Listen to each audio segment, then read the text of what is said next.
Bom dia, boa tarde, boa noite. Meu nome é Delson Figueiredo e hoje vou te dar algumas coisas de R. Então, hoje, a gente vai aprender a fazer um histograma. Então, enfim, para quem está estudando estatística aí no começo da faculdade, esse é um gráfico que você vai ver muito logo da introdução.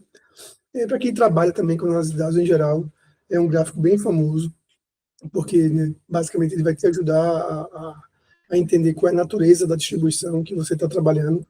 Então, pela minha experiência, uma das principais funções do histograma é você conhecer, né, que distribuição você está trabalhando. E aí tem um vídeo aqui no canal que eu ensino de forma muito simples como você pode identificar qualquer tipo de distribuição no R usando um pacote bem bacana, né, que você usa uma função e ele já retorna um gráfico informando qual é a distribuição. Na minha atividade de pesquisa e trabalho, eu costumo usar também o histograma para ver, né, se tem algum caso estranho, né, em geral com boxplot. E é isso, pessoal. Assim, é bom você saber fazer. E aí a gente vai fazer aqui uma aplicação de 6 níveis, né? Então a gente vai do nível mais básico no R até um nível mais avançado, adicionando camadas de informação. Então, bora lá. Eu sempre começo aqui, né, com o Pacman. Então, esse pacote é um pacote que te ajuda a trazer outros pacotes. Então, eu sempre começo instalando ele.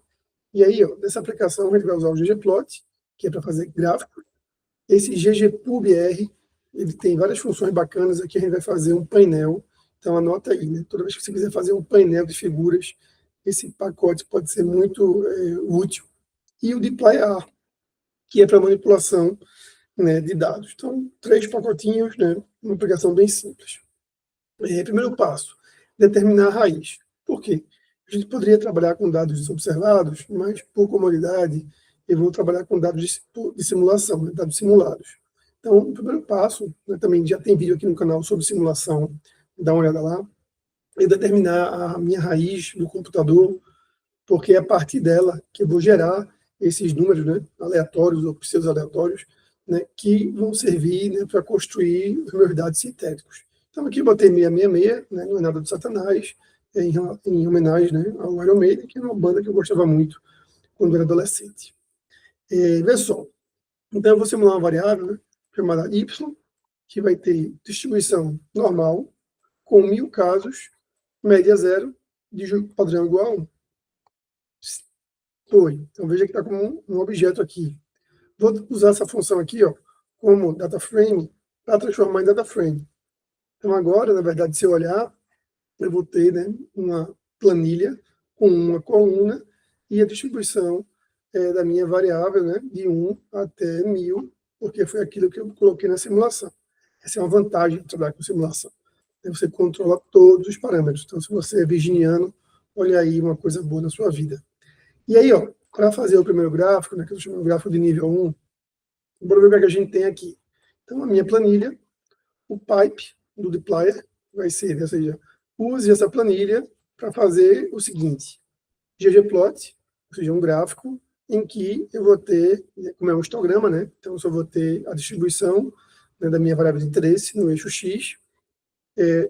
Para dizer que é histograma, você precisa dessa função aqui, ó, g1 histograma, e aí mais eu estou adicionando, né, os meus informações de contexto do gráfico, né? Então aqui a gente está colocando o título e o subtítulo, além do rótulo da variável x. Então, quando eu fizer isso, não vai acontecer nada, porque eu salvei isso em um objeto, mas quando eu botar aqui no G1, não deu? Por que não deu? Será que eu não carreguei? Agora foi. G1. Então, bora abrir aqui um espaço para ele. Deixa eu dar um zoom. Pronto, está aqui o seu histograma, né? A distribuição, né, centrada no zero, porque a média é zero, ela é simétrica, porque, né, a gente pediu uma curva normal. Aqui eu tenho, né, ele vem por default a contagem, mas isso você pode também depois fazer com proporção, com densidade. Então isso é bem facilmente adaptável. Veja que ele vem nesse padrão cinza, né, com fundo quadriculado aqui atrás. Então esse é o tipo de coisa que a gente vai querer mudar. Eu adicionei, né, o título, histograma. Se eu estiver ouvindo algum grito aí, meu filho está tomando banho, viu? Está com a avó aqui. E nível 1. Bora lá. O que eu vou fazer agora, então veja que eu vou repetir o mesmo código de antes. A diferença é que eu vou colocar esse bins aqui, ó. Então, veja o que vai acontecer. Então, veja que eu tornei, né? Então, se eu aumentar, vai ficar mais fácil de ver o efeito. Então, quando eu coloco os bins, né, eu estou controlando, né, a amplitude de informação das barras. E aí existem alguns cálculos matemáticos, né, para determinar isso. Depois eu vou fazer um vídeo específico mostrando as diferentes formas de calcular. Nesse daqui, para essa aplicação 20 é um valor aceitável. Então, a única coisa que a gente mudou, né, do nível 1 para o nível 2 foi a quantidade de bins. Beleza. Agora, para deixar o nosso gráfico um pouco mais bonito, eu vou fazer o seguinte. Continua sendo 20 bins, mas agora eu vou adicionar uma camada de cor. Então, no R, né, você pode colocar um fio. E agora, ao invés de ter um gráfico, né, cinza com cinza, eu tenho azul com cinza. Né? O que mais eu posso fazer? Eu posso melhorar ainda mais a visualização adicionando uma cor. Então, agora eu tenho o meu fio, mas agora eu estou diferenciando as barrinhas, né, com uma cor. Posso botar, sei lá, deixa eu ver outra cor aqui. Posso botar, sei lá, white, para ver como é que fica. Ficou bonitinho também, mas acho que vou manter o pretinho básico.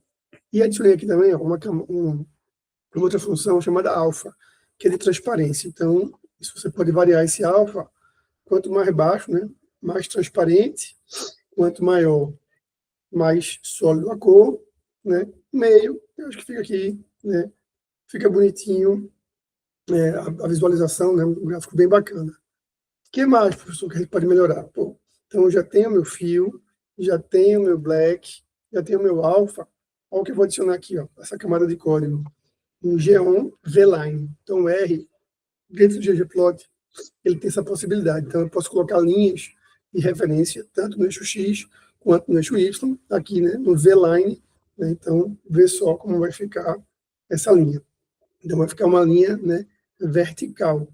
E aqui, ó, eu digo onde eu quero colocar a linha. Então, está no 0, se eu colocar no 2, ela vai dar. Eu posso colocar também no menos 2. Eu posso colocar na média de y, e a média, né, é 0, então vai voltar para o 0. Então, assim, é bem fácil de posicionar, e você pode também controlar essa linha. Né? Então, aqui estou colocando a vermelha, com tamanho 2, vou botar aqui um tamanho 1, para ver se fica mais suave. Vou deixar tamanho 1, o alfa, né? Botar aqui 1.3, será que vai ficar melhor? Fica muito apagado, né? Deixa eu botar 1.7. Pronto, 0.7. Então, veja como esse gráfico já é bem mais, né, bonito do que aquele gráfico nível 1. E agora, para encerrar, né, tem uma função super simples do ggplot, que é essa aqui, ó, thin by. Então, quando você fizer isso, eu vou deixar o meu fundo branco. Então, o que vai acontecer, ó, eu estou com o fundo era cinza, agora o fundo está tudo branco. Deixa eu ajeitar aqui também, deixar um no 1. Esse aqui a gente deixou aqui, 7. Pronto. Então, por ver como ficou bonito, né, esse gráfico, né, para você colocar no seu trabalho, no seu relatório de pesquisa, fica muito bacana. Né? A gente também pode aumentar aqui as fontes. Né? Então, tudo isso é personalizado. E aí, no final, o que a gente pode fazer? Essa função aqui é muito bacana, que é o ggArrange. Então, eu posso simplesmente juntar todos os meus gráficos, né? Ele automaticamente vai fazer uma figura com todas as minhas os gráficos que eu tinha produzido. Né? Então, nível 1, nível 2, nível 3, nível 4, nível 5 e nível 6. Então, veja, né, como o nosso gráfico foi, de fato, né, melhorando, né, a situação estética dele. Então, é isso, pessoal. Espero que seja útil para a sua atividade de pesquisa, de trabalho, na sua tese, na sua dissertação, no seu relatório analítico. Né? E é isso. Até a próxima. E um abraço.